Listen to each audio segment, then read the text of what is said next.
ইমানের দাবি অনুযায়ী যেন বাড়িয়ে দেন। পৃথিবীতে মানুষকে মানুষ সম্মান দেয় হয়তো টাকা পয়সার কারণে, ক্ষমতার কারণে, লেখাপড়ার কারণে। এই সমস্ত বিষয়গুলো দেখে মানুষ মানুষকে সম্মান দেয়, হয় ভয়ে হোক অথবা মন থেকে হোক। মরণের পরে মানুষকে এভাবে সম্মান দেবে না। মরণের পরে মানুষকে আল্লাহ সম্মান দেবে তার ইমানের উপরে কাজ দুনিয়াতে হয়েছিল কিনা। কথা বোঝার চেষ্টা করেন, মাইক যেন ডিস্টার্ব না হয়। আমি 1-1.5 ঘন্টা সময় পাবো মাত্র। আমরা 4:15 পর্যন্ত আলোচনা করব। আসরের নামাজ 4:15 এখানে শেষ করে তারপরে যাবেন, ঠিক আছে তো? কিয়ামতের ময়দানে মানুষকে আল্লাহ গুরুত্ব দেবে কি দেখে? তার ঈমান দেখবে আল্লাহ, আর ঈমানের দাবি অনুযায়ী যদি কেউ ভালো কাজ করে ওইটা দেখবে। ফালা নুকিমু লাহুম ইয়াউমাল কিয়ামাতি ওয়াজনা। কিয়ামতের ময়দানে আমি আল্লাহ অনেকের গুরুত্বই দেব না, এমনকি ওর দিকে তাকাবো না। এই মানুষগুলো কারা? আল্লাহ রাব্বুল আলামিন বলেন, ওমান আ'রাদা আন যিকরি ফাইন্না লাহু মাঈশাতান দনকা ওয়া নাহশুরুহু ইয়াউমাল কিয়ামাতি আ'মা। সূরা তাহার 124 নম্বর আয়াতে আছে, যে ব্যক্তি আমি আল্লাহর কোরআন থেকে, আমার জিকির থেকে, আমার স্মরণ থেকে মুখ ফিরিয়ে নেবে, আমি আল্লাহ তার দুনিয়ার জীবনকে সংকীর্ণ করে দেব। চর্ম চোখে দেখতে মনে হবে অনেক কিছুর মালিক হয়ে গেছে। 11 বছর অনেকে ক্ষমতা পেয়ে পৃথিবীর অনেক কিছু আয়ত্তে নিয়েছে। হয়তো 5 বিঘার জমির মালিক ছিল, 11 বছরে হয়েছে এখন 558 বিঘা। যারা বলেন সুবহানাল্লাহ। মালিক হচ্ছে হোক, অসুবিধা।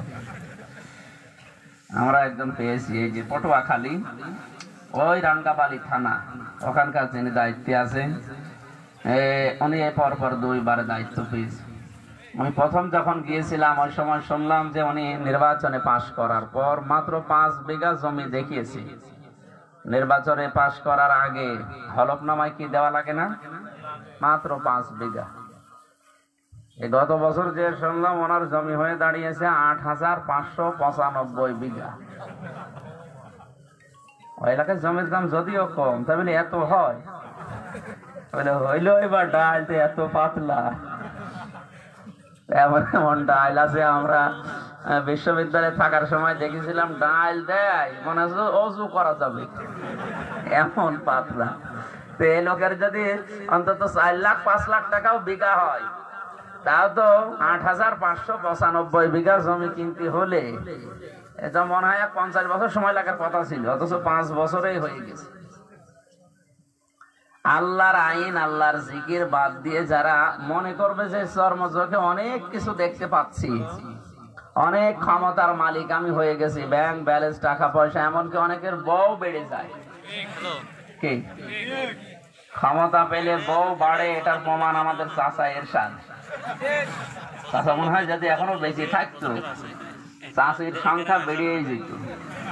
মানে প্রায় এই মরণের আগের বছর একটা স্ট্যাটাস দিয়েছিল, আমার যৌবন এখনো অটুট, 85 বছর বয়স, এখনো যদি বলে যে আমার যৌবন অটুট, আমরা কি ঘোড়ার ঘাস কাটছি? আমাদের একটাই চলে না। এই চর্মচোখে যেগুলো দেখতে পাই মানুষ মনে করে যে অনেক কিছুর মালিক হয়ে গেছে। আল্লাহ বলেন না, দঙ্কা ওর জীবন আমি সংকীর্ণ করে দেব। শান্তি বলে যেটা, ওটা আমি রাখবো না। ও কোনো জায়গায় শান্তিতে থাকবে না। 24 ঘন্টা ওরা আমি আতঙ্কে রাখবো। ইমানদাররাও আতঙ্কে থাকে, কিন্তু তার ভেতরে আল্লাহ একটা শান্তি রেখে দিয়েছে। কথা বুঝতেছেন? আল্লাহ যে শান্তি রেখেছে তার প্রমাণ কি? হুয়া জিতাবাকুম ওয়া মা জাআলা আলাইকুম ফিদ-দীন মিন হারাজ। আল্লাহ তাআলা বলেন, আমি আল্লাহ তোমাদেরকে নির্বাচিত করেছি। খেয়াল করেন তো শব্দের দিকে, আমি তোমাদেরকে নির্বাচিত করেছি, শুধু মনোনয়ন দিয়ে শেষ করিনি। হয়তো 10 জন নির্বাচনে দাঁড়ায়, নির্বাচিত হয় কয়জন? এই পৃথিবীতে এখন মানুষের সংখ্যা প্রায় 750 কোটি। তার ভেতরে মহান আল্লাহ শুধু মনোনয়ন দিয়েছেন 175 কোটি যারা মুসলিম। এদের ভেতরে যারা কোরআনে কারিমের উপরে টিকে আছে, এই মানুষগুলোকে আমার আল্লাহ নির্বাচিত করেছেন। আল্লাহ যে নির্বাচিত করলেন তার প্রমাণ নবীজির হাদিস, আহলুল কোরআনি হুম আহলুল্লাহি ওয়া খাসাতু। নবীজি বলেন যারা কোরআনওয়ালা হয়ে যায় এ মানুষগুলো আর সাধারণ মানুষ না, এরা আল্লাহর পরিবারভুক্ত খাস ব্যক্তি। বাংলাদেশেও মনে করেন 100 জনের 96 জন আমরা মুসলমান, সবাই কিন্তু কোরআনের উপরে আমরা চলি না, কোরআনওয়ালা না। কথা বলেন না কেন? হয়তো 96 ভেতরে 6 বাদ দিয়ে দিলে কত থাকে? 9। এই 9 জন মতো হবে। এই 9 জন ব্যক্তির ভেতরে অন্তত আজকের এই কোরআনের ময়দানে যারা এসেছি, আমার বিশ্বাস যে আমরা আছি, তাহলে আমরা শুধুমাত্র মনোনয়ন পাইনি, আমরা নির্বাচিত হয়ে এখানে বসে আছি। আল্লাহ পাক বলেন ওমা জাআলা আলাইকুম ফিদ-দীনি মিন হারাজ। কোরআনের উপরে যারা চলে, কোরআনের কর্মে যারা, এই মানুষগুলো কোরআন কেন্দ্রিক জীবন যাপন করার কারণে যে টিকে থাকে, এই টিকিয়ে রাখার জন্য আমি আল্লাহ নিজে তাদের পেছনে দাঁড়িয়ে যাই।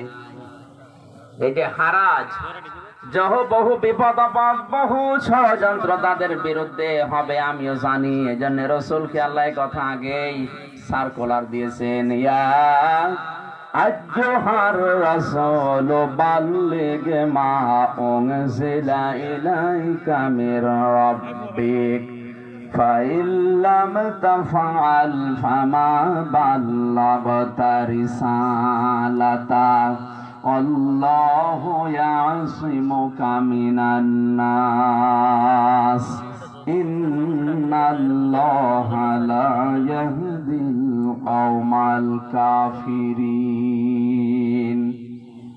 সূরা মায়েদার 67 নম্বর আয়াতে আল্লাহ ঘোষণা দিলেন, হে রাসূল আপনি তাবলীগ করেন। কি করেন? বলেন বলেন। তাবলীগ করেন, আপনি প্রচার করেন। মা উনজিলা ইলাইকা মির রাব্বিক, আপনার রবের পক্ষ থেকে যেটা আপনার উপরে দেওয়া হয়েছে। উনজিলা মজুরের সিগা, যেটা আল্লাহর পক্ষ থেকে আপনার উপরে এসেছে, আমরা সবাই জানি তার নাম কোরআন, তার নাম ইনজিল, জাবুর, তাওরাত, কি? সুতরাং তাবলীগ যদি কেউ করে, কোরআন কেন্দ্রিক করা লাগবে। আপনি আবার ভুল বুঝবেন না, তাবলীগ করা ফরজ, কিন্তু কোরআন দিয়ে।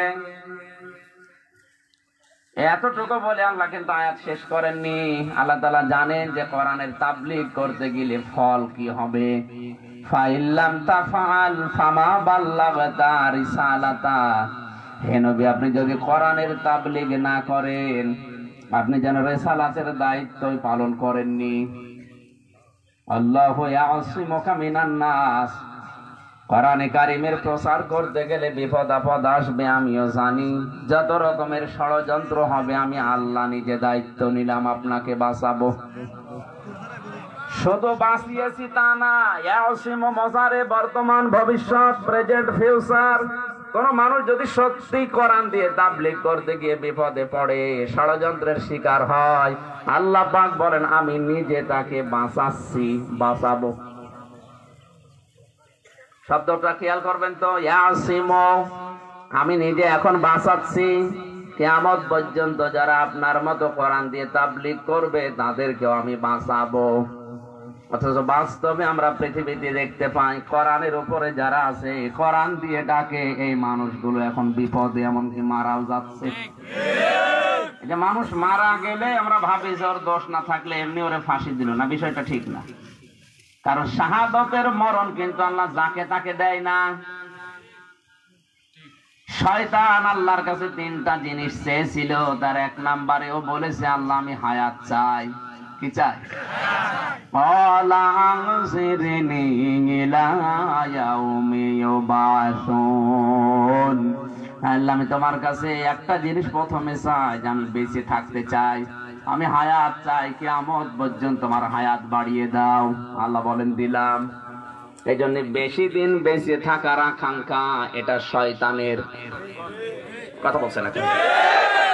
দেখবেন কত মানুষ মারা যাচ্ছে কিন্তু শয়তান মরে না,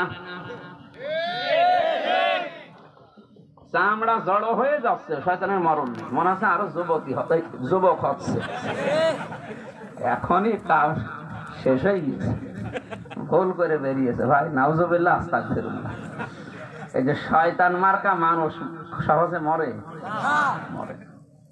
মরতেই চায়, কারণ তো হায়াত আগেই চেয়েছে যে আমি দুনিয়ায় বাঁচতে চাই। তাহলে বেশি দিন বেঁচে থাকার আকাঙ্ক্ষা এটা মানুষের না, এটা কার? কোন মানুষের ঈমান এবং জীবন যৌবন যার পছন্দ আমার আল্লাহর কাছে হয়, তাকে কিন্তু সাধারণ ভাবে আল্লাহ মরণ দেয় না। আজকের মাহফিলের সভাপতিকে এটা না, মুরব্বী যদি এখন মারা যায় আর যদি ঈমান নিয়ে মরে তাহলে কবরে ঘুমিয়ে পড়বে, এই শেষ, আর কিচ্ছু নেই। ফেরেশতারা বলবে ঘুমান, কিয়ামতের আগে আপনাকে ডেকে দেব, এতটুকু খালি ঘুমাবে আর কিচ্ছু না। কিন্তু যদি শাহাদাতের মরণ পায়, মানে কবরে যাওয়ার পরে আর ঘুমাবে না। বালা খিয়াউন ইনদা রাব্বিহিম ইয়ারযাকুন। আল্লাহ তাআলা বলেন কোন মানুষ যদি শাহাদাতের মরণ পায়, ও মরণের সঙ্গে সঙ্গে জীবিত এবং আমি আল্লাহ তাকে খাওয়াই। আপনার কি মনে হয় মানুষ ঘুমিয়ে থাকলে খায়? কথা বলেন না কেন? জেগে থাকলে খাওয়া লাগে। তার মানে শাহাদাতের মরণ যারা পাবে ওই মানুষগুলো দুনিয়া থেকে বিদায় নিতে দেরি, জিন্দা এবং জীবিত থাকবে। শুধু তাই না, আল্লাহ নিজে তাদের খাওয়াবে। তাও দুনিয়ার এই খাবার না, জান্নাতের খাবারের তুলনায় পৃথিবীর যত উন্নত খাবার হোক এটা পচা দুর্গন্ধ মনে হবে। আল্লাহ জান্নাতের যে খাবার নিজের কুদরতি হাত দিয়ে তাকে খাওয়াবে, এটা দুনিয়ার সাথে তুলনা চলে? আরো জোরে বলেন। সুতরাং উনি যদি সাধারণ ভাবে মারা না গিয়ে শাহাদাতের মরণ পায়, ওনার জীবন ধন্য। এখন ওনাকে আল্লাহ দেবে কি করে? وَلِيَعْلَمَ اللَّهُ الَّذِينَ آمَنُوا وَيَتَّخِذَ مِنكُمْ شُهَدَاءَ وَاللَّهُ لَا يُحِبُّ الظَّالِمِينَ। সূরা আলে ইমরানের 140 নম্বর আয়াতের শেষের দিকে আছে। তাফসীরে ফি জিলালিল কোরআন সাইয়্যিদ কুতুব লিখেছেন, আল্লাহ তাআলা বলেন আমি যার ঈমান এবং তার জীবনের কর্মকাণ্ড সম্পর্কে আমার ভালো লাগে, আমার পছন্দ হয়, হে নবী ঘোষণা দেবেন আমি তাদেরকে সাধারণ মরণ দেই না, তাদের মরণ দিলে আমি শাহাদাতের মরণ দিয়ে ধন্য করি। সুতরাং যারা কোরআনের উপরে টিকে থাকতে গিয়ে অকালে মারা যাচ্ছে, শাহাদাতের মরণ পাচ্ছে, ওরা কিন্তু লস হয়নি, ওদের জীবনে এটাই সবচাইতে বড় পাওয়া এবং চাওয়া। তাহলে বেশি দিন বেঁচে থাকার ভেতরে সফলতা না, সফলতা শাহাদাতের মরণের ভেতরে। কথা বোঝা গেছে? আমার শব্দ ছিল কি, ওমা জাআলা আলাইকুম ফিদ্দীন মিন হারাজ। দিনের উপরে টিকে থাকতে গিয়ে যে ষড়যন্ত্র, যে মুসিবত, অমাকারো মাকারাং কুব্বারা, এত বড় বড় বিশাল বিশাল ষড়যন্ত্র তাদের ভেতরে, তাদের বিরুদ্ধে হবে। হে নবী মনে হবে যেন পাহাড় পর্যন্ত টইলে যাবে, এরকম ষড়যন্ত্র হবে। আকাদ মাকারু মাকরহুম ইনদাল্লাহি মাকরুহুম ইন কানা মাকরুহুম লিতাজুলা মিনহুল জিবাল ফালা তাহসাবান্নাল্লাহা মুখলিফা ওয়াদিহি রুসুলা ইন্নাল্লাহা আজিজুন যুনতিকাম। সূরা ইব্রাহিমের 46-47 নম্বর আয়াত। আল্লাহ তাআলা বলেন হে নবী আপনি কি জানেন কোরআনের উপরে চলতে গিয়ে যে ষড়যন্ত্র হয়, এমন কঠিন দুর্বিষণ যে কাফেরেরা করে, মনে হয় যে পাহাড় পর্যন্ত ভেঙে ফেলবে। কিন্তু আপনি নিরাশ হবেন না। ফালা তাহসাবান্নাল্লাহা মুখলিফা ওয়াদিহি রুসুলা, যে আমি আল্লাহ আমার রাসূলদের সাথে যে ওয়াদা দিয়েছি এটা আমি খেলাফ করব না। ঈমানের পরে টিকে থাকলে, কোরআন দিয়ে চললে আমি যে বাঁচাবো, অবশ্যই আমার ওয়াদা আমি পালন করবই। ইন্নাল্লাহা আজিজুন যুনতিকাম, অবশ্যই আমি আল্লাহ প্রতিশোধ গ্রহণে বড় অ্যাক্টিভ। আল্লাহ যদি প্রতিশোধ নিতে আরম্ভ করে, যে ষড়যন্ত্রের চাল দুনিয়া আজ মুসলমানদের বিরুদ্ধে পেতেছেন, এটা কিন্তু টিকবে না। আপনি যত ষড়যন্ত্র করবেন ওইটা উল্টিয়ে আল্লাহ ইসলামের পক্ষে কাজে লাগিয়ে দেবে। এই জন্য আমরা নিরাশ না, আমরা হতাশ না, আমাদের কোনো ভয়ও নেই, কোনো চিন্তাও নেই। ওয়ালা তাহিনু ওয়ালা তাহজানু ওয়া আনতুমুল আ'লাউনা ইন কুনতুম মুমিনিন। সূরা আলে ইমরান 138 নম্বর আয়াত। আল্লাহ বলেন কোনো চিন্তা নেই, কোনো ভয় নেই, তোমরাই বিজয় হবে যদি মুমিন হতে পারো। কক্সবাজারবাসী বিজয় দেওয়ার একচ্ছত্র মালিকানা কার? জবান খুলে বলেন কার? বিজয় দেওয়ার মালিক আল্লাহ, মুমিন হওয়ার মালিক অবশ্যই আল্লাহ। মুমিন আল্লাহ হবে, আল্লাহ মুমিন হওয়ার দরকার। মুমিন হওয়া লাগবে কাদের? হ্যাঁ, আমরা হয়তো আজ কাঙ্ক্ষিত মানের মুমিন হতে পারি না, এই জন্য আল্লাহ তার ওয়াদাও ঠিক রাখে না। আমরা যদি সত্যিই কাঙ্ক্ষিত মানের মুমিন হতে পারতাম, আমার আল্লাহ কোনদিন ওয়াদা ভঙ্গ করে না, তিনি দেখিয়ে দিতেন। নবীজিকে 13 বছরের মাথায় যদি দেখাতে পারে, কি আল্লাহর নবীকে 13 বছরের মাথায় কিন্তু আল্লাহ পাক দেখিয়েছেন, ইযা জাআ নাসরুল্লাহি ওয়াল ফাত, যখন আল্লাহর সাহায্য আসবে হে নবী আপনি তখন বিজয় দেখতে পাবেন। 96 ভাগ মুসলমানের দেশে আজ 49 বছর আমরা অনেকেই চেষ্টা চালাচ্ছি, এখনো আল্লাহর বিধানে দেশে কায়েম হয়নি। বুঝতে হবে আল্লাহ পাক বিজয় দেয় না, আমরা মুমিন হতে পারি না। তাই এখন যদি বলেন মুমিন হতে পারি না মানে আমার নামই তো আব্দুল মুমিন, ঠিক আছে। আমরা বাংলাদেশে মুমিন বলতে মনে করি ওই ছোটবেলায় খাতনা করা আছে, এই খাতনা করে দিলে মানুষ মুসলমান হয়। তার তো ছাগলও মুসলমান।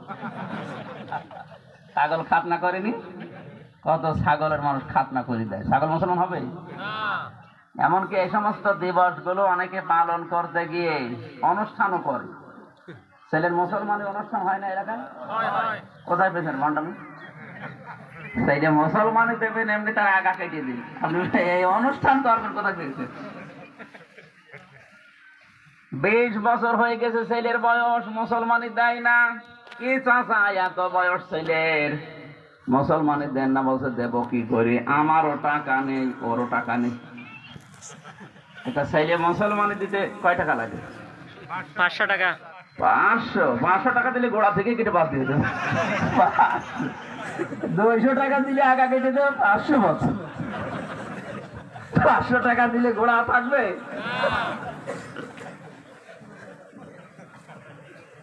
তার মানে এখন হাল খাতা করবে, সারা জীবন বিভিন্ন জায়গায় ওই যে খেয়েছে আর হাদিয়া দিয়েছে সেটা এখন তুলবে।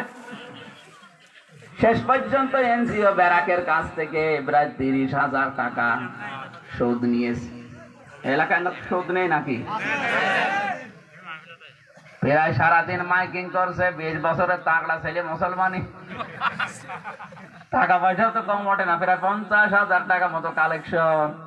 সকালবেলা 4 দোকানে বসে গপে হাসতেছে, কি চাষা এত খুশি। বাবাজি জানতাম না যে ব্যবসায় এত লাভ, মনে হচ্ছে মুসলমানি আমি আর একবার দিই। কি লাভ পেয়েছে, এর নাম মুসলমানি না। আমরা কাঙ্ক্ষিত মানের মুমিন এখনো হতে পারিনি। আমরা মুমিন হওয়ার জন্য যে শর্তগুলো আছে আমি পড়েছি, ইনশাআল্লাহ ওইদিকে যাব। আপনারা আছেন তো ময়দানে? কাঙ্ক্ষিত মানের মুমিন হতে পারেনি, এই জন্য আল্লাহ বিজয় এখনো দেয়নি। কিন্তু আমরা আশা ছাড়ি না, আমরা হতাশ না। কারণ অমা জাআলা, জাআলার ফাইল সরাসরি আল্লাহ কর্তা। আল্লাহ বলে না আমি তোদেরকে কোরআনের উপরে চলতে গিয়ে যে ষড়যন্ত্র হয়, বিপদ আপদ আসে, এইটা থাকতে দেই না, যে কোনো কায়দায় ওইটা আমি উল্টিয়ে দেই। আমি আয়াত দিয়ে বাংলাদেশের সাথে মিলিয়ে দেখেছি 100% এটা সত্য। কোরআনের উপরে চলতে গেছে মানুষগুলো আজ বিপদে আছে, যে ষড়যন্ত্রের শিকার, যে জাল বিছিয়েছে বাতিলরা। আল্লাহ যদি এই জাল ছিন্ন ভিন্ন করে না দিত, এ ময়দানে 1 সেকেন্ডও টিকে থাকা সম্ভব না। সুতরাং আমরা শুধু মনোনয়ন পেয়ে শেষ করিনি, আমরা নির্বাচিত। আমরা কি 300 এমপি নির্বাচিত হয় বাংলাদেশে, সবাইকে মন্ত্রিত্ব দেয়। এই না, এখানে কথা বলা যাবে না ভাই, মোবাইল বন্ধ করেন, এখানে বসেন, বসে পড়েন। মাত্র 17 থেকে 18 জন মনে করেন মন্ত্রণালয়ের দায়িত্ব পায়, মন্ত্রী হয়। এমপি কয়জন বলেন না কেন? 300-র ভেতরে মাত্র 17 জন মন্ত্রী, তাদের চেয়ারের দাম নেই। তাদের গাড়িতে যে বাংলাদেশের লাল পতাকা, লাল সবুজের, ওটা অন্য এমপিরা টাঙাতে পারবে? টাঙালে আরো মামলা হবে। কি বুঝলেন এখান থেকে? এদেশে তো কত মানুষ মনোনয়ন চেয়েছিল দলীয় ভাবে, সবাইকে দেয়নি, মাত্র 300-কে দিয়েছে। 300-র ভেতরে পাশ করেছে যারা, সবাইকে মন্ত্রী বানায়নি, বানিয়েছে মনে করেন মাত্র 17 জন। তার মানে এই মানুষগুলো প্রধানমন্ত্রীর কাছে একেবারেই নিকটে। কথা বলেন না কেন? 750 কোটি মানুষ এখন দুনিয়ায়, এর ভেতরে মাত্র 175 কোটি আমরা মনোনয়ন পেয়েছি। এর ভেতরে মনে করেন এলাকায় লক্ষ লক্ষ মানুষের ভেতরে এই 5000 মানুষকে আল্লাহ নির্বাচিত করে মন্ত্রিত্ব দিয়েছে। এই জন্য খুশি হয়ে বলেন তো আলহামদুলিল্লাহ। আর যে মানুষগুলো কোরআনের বাইরে আছে, ওদের জীবনে যদি আপনি আয় উন্নতি দেখেন যে অনেক কিছুর মালিক হয়ে যাচ্ছে, আল্লাহ বলেন ভুয়া, এগুলো ভোকাস। কারণ কি, ওদের জীবন আমি সংকীর্ণ করে দেই, একদিক থেকে আসবে, 5 দিক থেকে চলে যাওয়ার রাস্তা বের করে দেব। এতটুকুই যদি শেষ করতাম তাও তো ছিল। অনাহশুরুহু ইয়াউমাল কিয়ামাতি আ'মা, কিয়ামতের দিন ওকে যখন আমি তুলবো তখন ওর চোখ থাকবে না। আফসোস করে বলবে ক্বালা রাব্বি লিমা হাশারতানি আ'মা, কেন আমাকে অন্ধ করলেন? ধমক দিবেন আল্লাহ, চোখ। ক্বালা কাযালিকা আতাতকা আয়াতুনা ফানাসিতাহা ওয়া কাযালিকাল ইয়াউমা তুনসা। এইভাবে করে তোর সামনে আমার আয়াতগুলো নবীদের মাধ্যমে, রাসূলদের মাধ্যমে, নায়েবে রাসূলের মাধ্যমে প্রকাশ করেছিলাম। আমার আয়াত শোনার পরে যেভাবে ভুলেছিলি, কিয়ামতের কঠিন ময়দানে আমি আল্লাহ তোকে আজকে ভুলে গেলাম। তুই যে আমার বান্দা ছিলি, তুই যে আমার বান্দি ছিলি, কোনদিন আমার এই কুদরতের জবানে আমি তোকে আর ডাক দেব না। যা। কক্সবাজারবাসী যারা বসে আছেন, কিয়ামতের দিন আল্লাহ যদি আপনার ব্যাপারে সিদ্ধান্ত নেয়, বলেন তো কেমন লাগবে? আফসোস ওই সময় না, আফসোস এখন করা দরকার। ওই আফসোস তৈরি করার জন্য ওয়াজ মাহফিল দেয়, তাফসীর মাহফিল দেয়, মিলাদ মাহফিল দেয়, যাই বলেন এগুলো কিন্তু ওই আফসোসটা তৈরি করার জন্য। আজকের এই ময়দান থেকে ওরকম কিছু যেন নিয়ে যেতে পারি, আল্লাহ তাওফিক দেন। জোরে বলেন আমিন। দরুদ আর সালাম পাঠ করছি মুহাম্মদুর রাসূলুল্লাহ সাল্লাল্লাহু আলাইহি ওয়াসাল্লামের উপরে। ওয়ালা সাউফা ইউতিকা রাব্বুকা ফাতারদা, যাকে আমার আল্লাহ এমন কিছু দেবেন যে তিনি খুশি না হয়ে পারবেন না। কথা মনে হয় বোঝেননি? ওয়ালা সাউফা ইউতিকা রাব্বুকা ফাতারদা, হে নবী অতি শীঘ্রই আপনার রব আপনাকে এমন কিছু দেবেন যা পেয়ে আপনি খুশি না হয়ে পারবেন না। কি দেবেন? এই পৃথিবীতে কম বেশি প্রত্যেকটা নবীকে একটা দোয়া কবুল করার চান্স আল্লাহ দিয়েছিলেন। প্রতিটি নবী বিপদে পড়েছে আর ওই দোয়াটা করে ফেলেছে। কিন্তু মুহাম্মদুর রাসূলুল্লাহ এত বড় বড় বিপদ ওভারকাম করেছেন, কিন্তু ওই দোয়াটা করেননি। তিনি বলেন, আমি আমার উম্মতের জন্য রেখে দিয়েছি, কিয়ামতের দিন আমি নিজে আমি বলবো, তামান্না আমার বিবি, আমার ম্যাডামকে বলবো, তামান্না আমি তোমারে চিনি না। তামান্নাও বলবে, মুফতি সাহেব আমিও তোমারে চিনি না। এমনকি নিজের সন্তান পর্যন্ত এসে বলবে, কে আপনাকে আমি চিনি না। সাধারণ মানুষের বিষয় এটা না, নবীরা পর্যন্ত নিজের মা বাবাকে অস্বীকার করবে। ইব্রাহিম নবী আলাইহিস সালামের মতো এত বড় পাওয়ারফুল নবী বলবে, আল্লাহ আমার বাবা আজর, এ আমার দরকার নেই, তুমি ওনার ব্যাপারে যা ভালো লাগে করো, তুমি আমাকে বাঁচাও। ঈসা নবীর মতো এত বড় পাওয়ারফুল নবী যাকে রূহুল্লাহ বলা হয়, তিনি বলবেন, আল্লাহ তুমি আমার মা মরিয়মের ব্যাপারে যা ভালো লাগে করো, ও মায়ের কথা আমি বলবো না, তুমি আমাকে বাঁচাও। বিবেক যাদের আছে তাদেরকে বলছি, এত বড় বড় নবী যারা খলিলুল্লাহ উপাধি পেয়েছে, রূহুল্লাহ উপাধি পেয়েছে, হযরতে মুসা নবীর মতো যারা আল্লাহর সাথে কথা বলতেন, তারা যদি বাবা, তারা যদি মা, তারা যদি স্ত্রীকে বলে চিনি না, এ বাংলাদেশের কোন পীরের খবর আছে যে বলবে যেটা আমার মুরিদ? ওরা বানোয়াট, মিথ্যা কথা। এ ধান্দায় যারা আছে, ধান্দা পাচ্ছেন, আন্দাজে ধান্দা করে বসে আছে। কোরআন ১৫০০ বছর আগে জানিয়েছে, ইয়াউমা ইয়াফিরুল মারউ মিন আখিহি ওয়া উম্মিহি ওয়া আবিহি ওয়া সাহিবাতিহি ওয়া বানিহি লিকুল্লি ইমরিইম মিনহুম ইয়াউমা ইযিন শাআনুন ইউগনি। সূরা আবাসার ভেতরে আল্লাহ তথ্য দিয়েছেন, সেই দিন সর্বপ্রথম মানুষ পালাবে তার ভাইয়ের কাছ থেকে। কার কাছে? বলেন বলেন। ভাইয়ের নাম আগে দিলেন কেন? পৃথিবীতে তো ভাইয়ের চাইতে আরো আপন আছে, মা আছে, বাবা আছে, স্ত্রী আছে, ওই সমস্ত মানুষের নাম না দিয়ে আল্লাহ ভাইয়ের নাম প্রথমে দিলেন। ইয়াউমা ইয়াফিরুল মারউ মিন আখি, ভাইয়ের নাম আগে দেওয়ার কারণ কি? মুফাসসিরিন ইকরাম লিখেছেন, পৃথিবীতে মানুষে মনে করে যে বিপদে পড়লে, মুসিবতে পড়লে, নিজে অন্যায় করে আসার পরও ভাইয়ের কাছে ছুটে আসলে ভাই জানে যে আমার ভাই অন্যায় করেছে, এরপরও ভাইয়ের পক্ষ নিয়ে কথা বলে। কথা বুঝতেছেন? আপনি নিজে অন্যায় করে ভাইয়ের কাছে আসবে, হ্যাঁ, বাবার কাছে গেলে মার খাবেন, মায়ের কাছে গেলে বকা শুনবেন, আর বর কাছে গেলে তো বাড়ি উঠতেও দিতে চাইবে না, তো ভাইয়ের কাছে গেলে বলবে ঠিক আছে আমি আছি।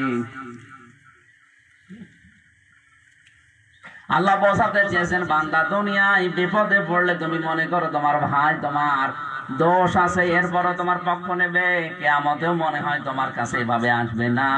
আমি আগেই সার্টিফিকেট দিয়ে জানালাম ও আগে পালাবে। কেমন করে পালাবে? ইয়াফিরু শব্দের শাব্দিক অর্থ হচ্ছে কাপড় তুলে দৌড় দেওয়া। আল্লাহু আকবার। এই যে সাপে তাড়া দিলে মানুষ কি করে দৌড়ায়, এই দৌড়ের নাম হচ্ছে ইয়াফিরু, মানে মাজা তুলে দৌড় দেওয়া। আমাদের কুষ্টিয়াতে বলে খেচ্ছি দৌড়। এইভাবে মানুষ পালাবে তার ভাই থেকে, এরপরে মা থেকে, বাবা থেকে, স্ত্রী থেকে, সন্তান থেকে, বন্ধু বান্ধব থেকে। একটু খেয়াল করেন, প্রথমে আল্লাহ ভাইয়ের নাম, মায়ের নাম, বাবার নাম, স্ত্রীর নাম, সন্তানের নাম, বন্ধুর নাম, এরপরে অন্য কেউ, পরপর ৬ জনের নাম আছে। আমার তো মনে হয় পৃথিবীতে বিপদে পড়লে এই ৬ জনের আগে কেউ আসার কথা। বলেন বলেন। এরা যদি আগে পালাইতে আর কে আসতে পারে? আপনার পীরের কোনো খবর আছে? ওর সাথে তো আপনার রক্তের কোনো সম্পর্কই নেই। আমার যতটুকু বিশ্বাস, ও আগে পালাবে, অত কি পরিচয়ও দেবে না যেটা আমার মুরিদ ছিল, বলবেন না আমি ধরা খাবো। কাবা শরীফ যখন মানুষ তাওয়াফ করে, আমি দেখেছি ৬ষ্ঠ চক্কর দেওয়ার সময় কাবা ঘর সামনে নিয়ে একটা দোয়া পড়ে, আল্লাহুম্মা ইন্না আলাইয়া হুকুকান কাসীরান ফিমা বাইনি ওয়া বাইনিকা ইলা আখিরি। কথা বলা হচ্ছে কাবার সামনে নিয়ে, কাবার মালিক আমি তোমার গোলাম, তুমি আমার মালিক, আমাদের ২ জনের ভেতরে অনেকগুলো দেনা পাওনা আছে, আমি বান্দা হিসাবে তোমার মতো মালিকের কাছে অনেক কিছু পাবো গোলাম হিসাবে। গোলাম হিসাবে তুমি যা দেওয়ার আমাকে সব দিয়েছো, সেই বীর্য থেকে শুরু করে আমি আমির হামজা বানিয়েছো। এখানে আর কারো হাত ছিল না, আমার বাবা মায়ের হাত শুধু এতটুকু ছিল যে আমার বাবা আমার মায়ের বিছানায় ছিল, এই শেষ। আর কি কিছু আছে? বাবা তো এতটুকুই দায়িত্ব পালন করেছিল যে আমার মায়ের বিছানায় ছিল, আর কিছু করেনি। বাকি আমার মা যতটুকু কষ্ট সহ্য করে দুনিয়ার মুখ দেখিয়েছে, এখানেও মায়ের কোনো কৃতিত্ব নেই। কারণ ওই বীর্যটা তুমি যদি ওখান থেকে আউট করে দিতে, আমি আমির হামজা আসতাম না। 40,000 এই যে বাবার স্ফলিঙ্গ দিয়ে দ্রুত গতিতে যে পানিটা বের হয়ে যায়, ফালিয়ানজুরিল ইনসানু মিম্মা খুলিকা মিম্মাইন দাফিক। এই দাফিক শব্দের ব্যাখ্যা করতে গিয়ে মুফাসসির লিখেছেন, বাবার এই নাপাক পানিটা বীর্য আকারে যখন বের হয়ে মায়ের রেহেমের ভেতরে জমা হয়, কমপক্ষে 40,000 সন্তান এক ফোঁটা বীর্যের ভেতরে থাকে। এরা পাল্লা দিতে থাকে, পাল্লা দিতে দিতে অনেককে ওভারটেক করে, যে আগে যে মায়ের রেহেম জরায়ু স্পর্শ করে তাকে কবুল করা হয়, বাকিগুলো অনেকে মারা যায়, পড়ে যায়, শেষ হয়ে যায়। এই যে দায়িত্বগুলো পালন করাচ্ছে আমার বাবা, আর কোনো দায়িত্ব পালন করে না, করাচ্ছে আমার মাও না। কে? বলেন বলেন। আল্লাহ যদি ওখানে আমাকে হারিয়ে দিত, শেষ করে দিত, পেছনে ফেলে দিত, অন্তত এ দুনিয়ায় আর আসতাম না, আমি শেষ হয়ে যেতাম। 40,000-এর ভেতরে হয়তো আল্লাহ কাউকে একটা দেয়, দুইটা দেয়, তিনটা দেয়, পাঁচটা দেয়, সাতটা দেয়। এই পৃথিবীতে একজনের 13টা পর্যন্ত সন্তান হয়েছে। এই জায়গা থেকে শুরু করে 40 দিনের পরে 40 দিন, আরো 40 দিন, যখন দিন যেতে থাকে, এখানে যে দায়িত্বটা আমার আল্লাহ শুধু নিজে পালন করেন। সুম্মা খালাকনান নুতফাতা আলাকাতান ফাখালাকনাল আলাকাতা মুদগাতান ফাখালাকনাল মুদগাতা ইযামান লাহমা। আল্লাহ পাক বলেন, নুতফাকে আমি 40 দিন রাখি, এরপরে ওটা আমি আলাক বানাই, এরপরে ওটাকে আমি মুদগা বানাই। নুতফা হওয়ার জন্য শর্ত 5টা, আলাক হওয়ার জন্য শর্ত 2টা, আর মুদগা হওয়ার জন্য শর্ত 3টা। আমি উল্টা দিক থেকে যাচ্ছি। মায়ের রেহেমের ভেতরে যে মুদগা তৈরি হয়, এটার জন্য বিজ্ঞান জানিয়েছে 3টা শর্ত যদি থাকে সেটা মুদগা বলা হয়। 1 নম্বরে ওর ভেতরে চর্বি থাকবে, 2 নম্বরে ওর ভেতরে রক্ত থাকবে, 3 নম্বরে দোড়া কাটা ভাব দেখা যাবে। এদিকে তাকান ভাই।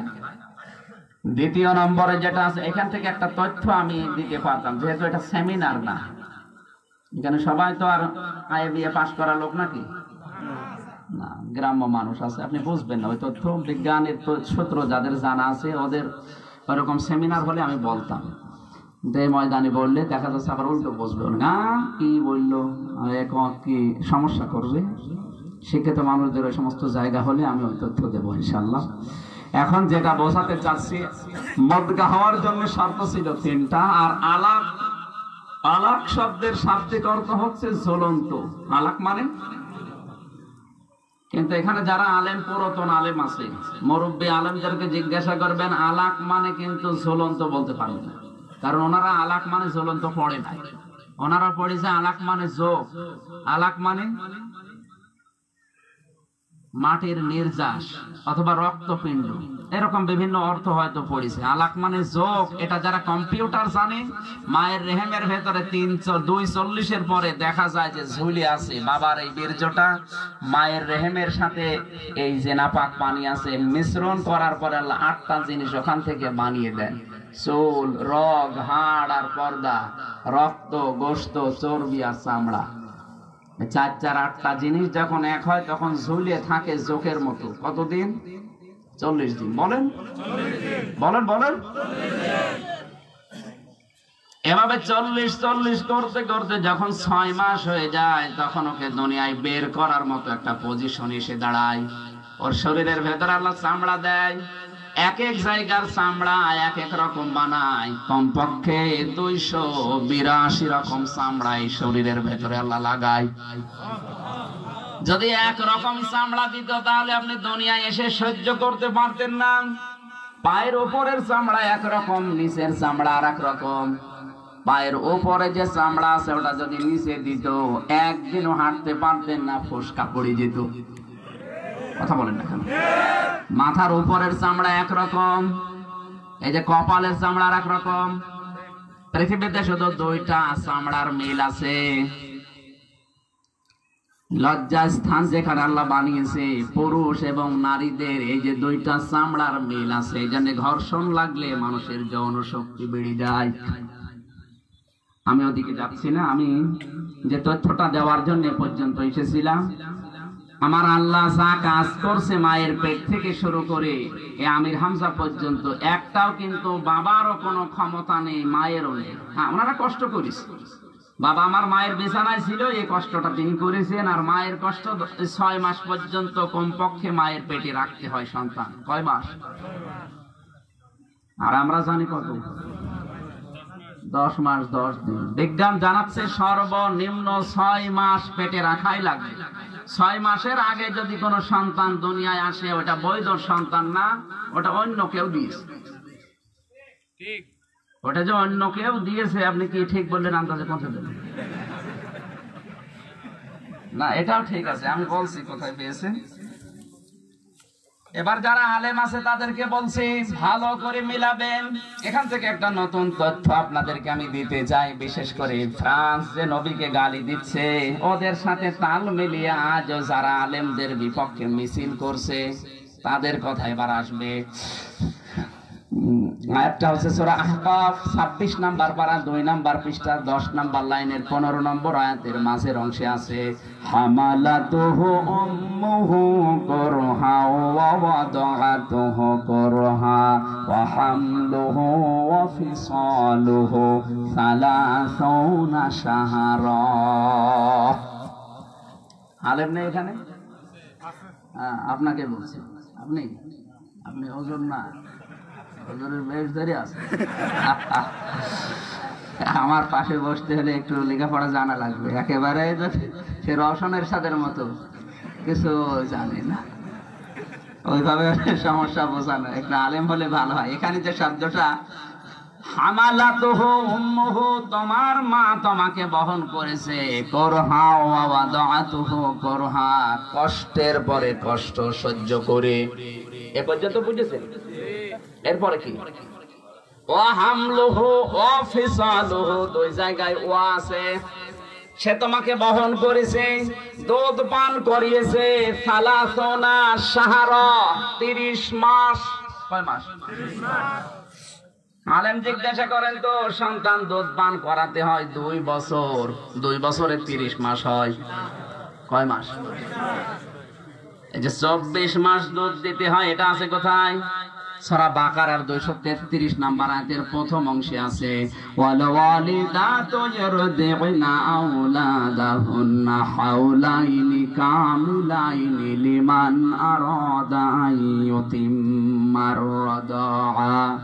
যে হাওলাইনি কামিলাইনি, এ পৃথিবীর মায়েদেরকে আমি আদেশ দিলাম সন্তানকে স্তন দেওয়া লাগবে 2 বছর। কত?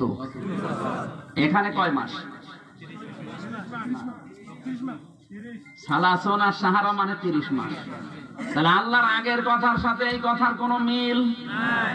তাহলে উনিও আমাদের মতোই না, মানে মিলছে না তো। বাকারার সাথে সূরা আহকাফের আয়াতের মিল নেই, অথচ সূরা নিসার 82 নাম্বার আয়াতে আল্লাহ জানিয়েছেন, ওয়ালাউ কানা মিন ইনদি গায়রিল্লাহি লাওয়াজাদু ফীহি ইখতিলাফান কাসীরা। হে নবী, মানুষকে জানিয়ে দেন আমি যে কোরআন নাযিল করেছি এর এক আয়াতের সাথে আর এক আয়াতের কোনো বৈপরীত্য পাবেন না। অথচ আমরা পেলাম। তাহলে সমাধান কি? বিজ্ঞান এই 2টা আয়াত নিয়ে গবেষণা চালিয়েছে।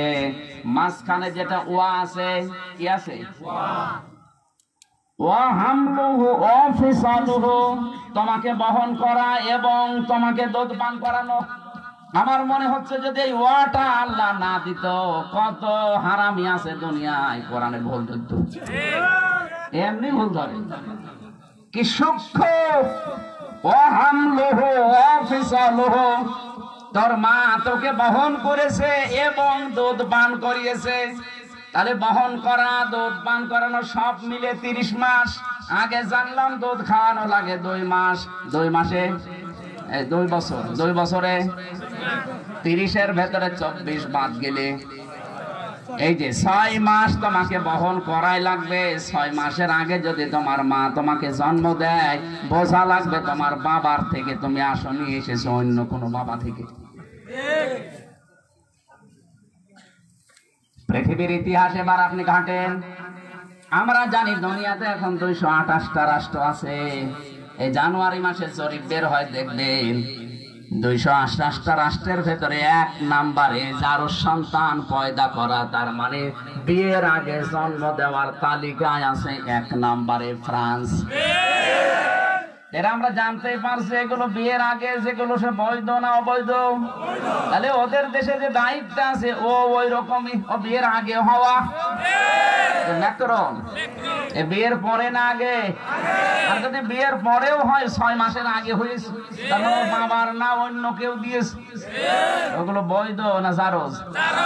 জারজ সন্তানদের 9টা কাজ হবে দুনিয়ায়। জারজ সন্তান যারা, তাদের প্রথম কাজ হবে ওতুল্লিম বাদা দালিকা জানিম। হে নবী, দুনিয়ায় যারা অবৈধ, যারা বদমেজাজি, যারা জারজ, তারা আপনাকে গালি দেবে। তাহলে ওরা যে গালি দিচ্ছে এতে কোনো অসুবিধা নেই ওদের, কারণ ওরা তো ওই রকমই, ওদের সাথে তাল মিলিয়ে আজ নবী নেই। বাংলাদেশে অনেকে নবীর ওয়ারিসদেরকে গালে জুতা মারার কথা বলছে। এই আয়াত অনুযায়ী ও হামলুহু ওয়া ফিসালুহু, আমার যতটুকু ধারণা এই আয়াত অনুযায়ী আজ যারা বাংলার জমিনে আলেমদেরকে গালে জুতা মারার কথা বলে, এরাও অত নিছেন। আমার দরকার নেই, একটু ভালো শব্দ বলে। কি বলবেন? হ্যাঁ, অবৈধ বলেন, অসুবিধা। জারজ বললে কেমন একটা লাগে।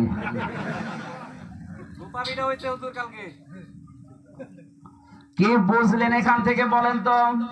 আমি কিন্তু ওই যে শব্দ থেকে এসেছিলাম, আমার আল্লাহ পাক আমাকে যা দিয়েছেন এই জায়গায় অন্য কারো হাত নেই। কেউ হাত দিতে চাইলেও পারবে না। কি পারবে? কারণ 2টা জায়গায় মানুষের হাতের স্পর্শ লাগে না। একটা হচ্ছে মায়ের রেহেম, যেখানে সন্তান থাকে, আর 2 নম্বরে লাউহে মাহফুজ। এর আগের আয়াতে ওটা ছিল সুম্মা জাআলনাহু নুতফাতান ফি করারিন মাকিন। এই যে মাকিন, মাকিন মানে কি? মাকনুন। মাকিন শব্দের শাব্দিক অর্থ হচ্ছে হাতের স্পর্শ ছাড়া। আমরা সবাই জানি হাতের স্পর্শ 2টা জায়গায় লাগে না। একটা মায়ের রেহেম জরায়ু, যেখানে সন্তান থাকে। 2য় নম্বর হচ্ছে যেখানে কোরআন আছে, লাউহে। না, ঠিক আছে, মেয়ে পর্যন্ত থাক। কাবা শরীফকে সামনে নিয়ে আমি বলেছিলাম, আল্লাহ আমি তোমার গোলাম বান্দা, আমি তোমার কাছে যা পাবো তুমি কিন্তু আমাকে সবই দিয়ে দিয়েছো। বীর্য থেকে শুরু করে আমির হামজা বানিয়েছো, ছেলে দিয়েছো, মেয়ে দিয়েছো, বউ দিয়েছো, টাকা পয়সা, সম্মান, খ্যাতি, ক্ষমতা সব তুমি আমাকে দিয়েছো। কিন্তু তুমি আমার মালিক, আমি তোমার গোলাম দাস। আমারও তো কিছু দায়িত্ব তোমার উপরে আছে। আমি একটাও অধিকার তোমার আদায় করতে পারিনি। তুমি সব আমাকে দিলে গোলাম হিসাবে, আমি তো কিছুই তোমাকে দিতে পারিনি। তবে একটা লাইন আমার খোলা আছে, আমি তোমার গোলাম হিসাবে বলছি কাবা শরীফ সামনে নিয়ে, আল্লাহ তুমি আমাকে মাফ করে দাও। এইটাই আমার রাস্তা, তাছাড়া কোনো রাস্তা নেই।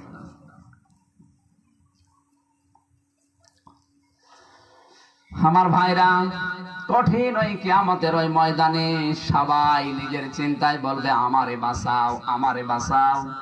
হঠাৎ করে দেখবে একটা আওয়াজ ভেসে আসতেছে। কোন দিক থেকে আওয়াজ আসে? ওই একটা লোক শুধু বলবে আমার উম্মতকে বাঁচাও। সবার নজর ওইদিকে, দৃষ্টি নিক্ষেপ করে দেখবে তিনি আর কেউ না, মুহাম্মদুর রাসূলুল্লাহ। তিনি সেজদায় পড়ে বলছে আমার উম্মতকে বাঁচাও। কক্সবাজারবাসী এ কোন উম্মত? যারা বাবা নিয়ে আসে মায়ানমার থেকে, না এলাকায় সব চলে না, সবাই টেকনাফে চলে। যে উম্মত গুলো বার্মা থেকে ইয়াবা নিয়ে আসে, বাবা নিয়ে আসে, ডাল নিয়ে আসে, এই উম্মত নাকি? হঠাৎ করে সামনে পর্দা পড়ে যাবে। আল্লাহর নবী বলবেন, হে আল্লাহ, এগুলো তো আমার উম্মত, পর্দা ফেলে দিলেন কেন? আমার সুপারিশ করে এদেরকে জান্নাতে নেওয়ার সুযোগ দেন। আওয়াজ বাড়বে গায়ের থেকে, হে রাসূল এগুলো আপনার উম্মত ঠিক আছে। আপনি দুনিয়া থেকে বিদায় নেওয়ার পরে আপনার রেখে আসা ইসলাম এরা উলট পালট করে ফেলেছিল। যেটা হারাম সেটাকে ওরা হালাল বানিয়েছে। কথা বলা লাগবে।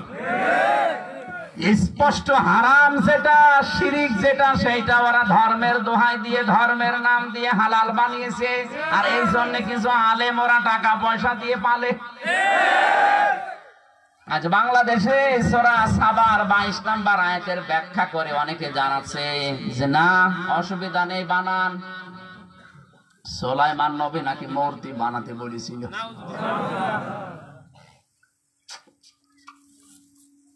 এজন্য আমি আজকে আসার সময় দেখছিলাম আলেম 3 প্রকার।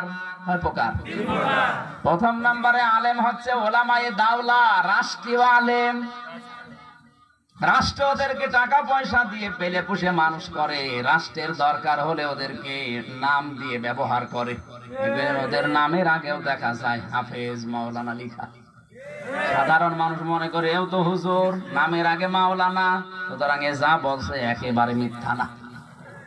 দ্বিতীয় নাম্বার নবীজি বলেন ওলামায়ে উম্মত। ওলামায়ে উম্মত মানে উম্মত যেদিকে চলে, যেদিকে যায়, যেদিকে ঘোরে ওই দিকে রায় দেয়। আমি এরকম 7টা পেয়েছি, তার একটা বলছি, বলবো। বিশেষ করে বাংলাদেশের সিস্টেম হচ্ছে মানুষ মারা গেলে খানা হয় না, এলাকায় বাবা মা মারা গেলে, ভাই বোন মারা গেলে অনেকে খানা করে 3 দিন, 7 দিন, 5 দিন, 10 দিন, 40 দিন, 1 বছর পরেও করে। আমি যতটুকু কোরআন হাদিস পড়েছি, একটা মানুষ যদি মারা যায় আর মৃত ব্যক্তির পক্ষ থেকে যদি আপনি কিছু করেন, ওইটা হয় সাদাকা। ওটা কি? সাদকার মাল খাওয়া যায় হচ্ছে এতিম আর মিসকিনদের। আপনি যে বাবা মারা গেলে 5000 লোক দাওয়াত দিলেন যে খাওয়াবেন, এটা কিন্তু সাদকা। আর এটা তো 5000ই সব এতিম। এনাকে দাওয়াত দিয়েছেন, ইনি এতিম না? আমার মা বাবা আছে তো বুড়ো এতিম। সুতরাং ইনি খাওয়া যায়, ইনি বুড়ো এতিম না, না মা বাপ নেই। এখন যদি বলি দাদা আমার বাবা মারা গেছে, এই যে 1000 টাকা দিলাম সাদকার টাকা, আপনি নেন, নেবেন না? আমি সাদকা খাবো। দেলাওয়ার ভাই কেউ যদি বলি আমার বাবা মারা গেছে, 2000 টাকা দিলাম সাদকার টাকা, নেবে? নেবে না। কেন? কারণ উনি সাদকা খাওয়ার উপযুক্ত না। আরো নিজের মান সম্মানে বাঁধবে, বলবে কি আমি সাদকা খাবো, আর আমারে মারতে যাবে। অথচ 3000 টাকা দিয়ে যদি আমি বাজার করে 2 জনকে দাওয়াত দেই, খাবে না? খাবে মানে পায়জামা ঢিল করে খাবে। জিনিস তো একই, আগেরটা টাকা, পরেরটা খাবার। আমি তো দিচ্ছি আমার মৃত বাবার পক্ষ থেকে, মরা মানুষের পক্ষ থেকে দিলে কি হয়? তাহলে এই দেশে যে এই নিয়ম নীতি চালু করে আছে অনেক আলেম, নাকি বেশি বললাম? এগুলো ওলামায়ে উম্মত। উম্মত যেদিকে আছে, বাবা শাহজালাল সব হালাল। 3 নাম্বারটা বলছি, 3 নাম্বার পেয়েছি আমি ওলামায়ে মিল্লাত। ওলামায়ে মিল্লাত মানে ধর্মের আলেম। কে খুশি হবে, নারাজ হবে, বেজার হবে ওদিকে না, কোরআন হাদিসে যা আছে সে নাক কান বুঝে বলবে। এদেরকে বলা হয় হকপন্থী আলেম। কি হক্কানি আলেম বলে আমরা যাদেরকে জানি? কান খাড়া করে শোনেন মুসলমান, হক্কানি আলেম পাওয়া যাবে কোথায়? নবীজি জানিয়েছেন 3 জায়গায়। কয় জায়গায়? ইমাম ইবনে তাইমিয়া রাহমাতুল্লাহ আলাইহি বলেন, কেউ যদি হক্কানি আলেম খুঁজতে চাও তাহলে 3 জায়গায় খোঁজ করবা। 1 নম্বরে মাটির নিচে, তার মানে কবরে। কবরে পাওয়া যাবে হক্কানি আলেম, পাওয়া যাবে। 2 নাম্বার যদি দেখতে চাও তাহলে জালেমের জিন্দানখানা, তার মানে জেলখানায় খোঁজ করো, পাবা। পৃথিবীর যত বড় বড় হক্কানি আলেম সবগুলো জালেমের জেলখানায় অধিকাংশ মারা গেছে। ইমাম আবু হানিফা হক্কানি আলেম, মারা গেছে জালেমের জেলখানায়। ইমাম আহমদ ইবনে হাম্বল হক্কানি আলেম, মারা গেছে জালেমের জেলখানায়। মুসাদ্দেদ আল-ফিসানি তার সারা জীবনের অর্ধেক কাটিয়েছে জালেমের জেলখানায়। আপনি কার নামে তরিকা বানিয়েছেন? মুজাদ্দাদিয়া তরিকা। অথচ আপনার ইমাম তো সারা জীবনের অর্ধেক জেলখানায় ছিল, আর আপনি জেলের নাম শুনলে ভয় পান। কিসের তরিকা বানিয়েছেন আপনি? ভণ্ডাম করার জায়গা পান না তাদের নাম নিয়ে। ইমাম বুখারী যার কিতাব আমরা সহিহ হাদিস বলে চালিয়ে দেয় যে সহিহ, আমি সহিহ আকীদার লোক, অথচ ইমাম বুখারী জেলখানায় ছিল। আজ যারা সহিহ আকীদার দাবি করে শুধু বলি উড়াচ্ছে যে এটা সহিহ এটা সহিহ, আপনি তো জেলের নাম শুনলে ভয় পান। তাহলে হক্কানি আলেম দ্বিতীয় নম্বরে কোথায় পাওয়া যায়? জালেমের জেলখানায়। 3 নম্বরে যদি খোঁজ করতে যাও তাহলে খোঁজ করে দেখবা জিহাদের ময়দানে হক্কানি আলেম পাওয়া যাবে। জিহাদের ময়দান মানে বসেন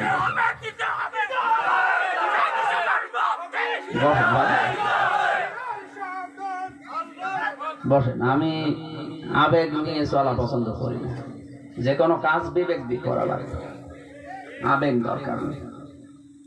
আমি কোরআন এবং হাদিসের দৃষ্টিতে কি কি দরকার ওটা বলছি। এখন আপনি নিজে যদি বোঝার মতো ক্ষমতা থাকে বোঝে, আর যদি বোঝার মতো ক্ষমতা না থাকে তাহলে আপনার বোঝার দরকার নেই। এখন আমার যতটুকু ধারণা, জিহাদের ময়দান হচ্ছে বাংলাদেশে কোরআনের মাঠগুলো। এই সমস্ত জায়গাতে আজ কোরআনের সঠিক কথা বলে টিকে থাকা এখন সহজ না কঠিন? বহুত কঠিন। কারণ জালেমের সামনে হক কথা বলা এটা বড় জিহাদ। আর এই জিহাদের ময়দানে এখন টিকে আছে খুব কম আলেম, সব গুটিয়ে নিয়েছে। দিনকাল ভালো না, দরকার নেই। কারণ অনেকে যদি বলেন কই কোরআনের মাহফিল, আজ মাহফিল ওরস শরীফ, আজিমুস শান গোসল শরীফ চলছে, কোনো অসুবিধা নেই। অসুবিধা নেই জানি, কিন্তু সেখানে ওয়াজ মাহফিল, তাফসীর মাহফিল, আজিমুস শান, ওরস শরীফ, ওরস মোবারকে কোরআনের কথা দেখবেন হয় না। আমি যতটুকু দেখেছি ওখানে আয়াত পড়ে কোরআনে, কিন্তু বেকিয়ে চলে যায় অন্যদিকে। এই চট্টগ্রামের ফটিকছড়িতে একবার আসার সময় দেখি আমারে দাওয়াত দিয়েছিল, আসতে দিল না। বলছে আপনি ওয়াজ শোনেন। 17 সাল ওই সময় ওয়াজ হচ্ছে কুল হুয়াল্লাহু আহাদ, হে নবী আপনি বলেন আল্লাহ এক। ঠিক আছে না? এবার তো ঠিক আছে।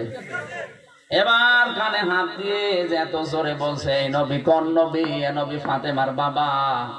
এ ফাতেমা কোন ফাতেমা? এ হুসাইনের মা। হুসাইন কোন হুসাইন? শাহাদত বরণ করেছিল কারবালায়। এবার আপনাদেরকে আমি হুসাইনের করুণ জীবনী শোনাবো। আয়াত পড়েছি কি? আর তাফসীর হচ্ছে এইরকম তাফসীর ওরস মাহফিলে, ওরস মোবারকে যদি কিয়ামত পর্যন্ত করা হয় কেউ কিছু বলবে? কারণ ও তো আয়াতের উপরেই নেই। আর আমরা যে আয়াত পড়ে আয়াতের উপরে থাকি, এই কারণেই তো সমস্যা হয়। আজকে যে আয়াত পড়েছি আয়াতের উপরে থাকতে দেবেন তো? আমি নবীজির কথা বলছিলাম, হঠাৎ নবীজির আওয়াজ আসবে যে আমার উম্মতকে বাঁচাও। তিনি বলবেন না যে রাবিয়া বসরিকে বাঁচাও, তিনি বলবেন না যে আমার নাতি হোসাইনকে বাঁচাও, তিনি বলবেন আমার উম্মতকে বাঁচাও। সুতরাং আমাদের উম্মত হওয়া লাগবে।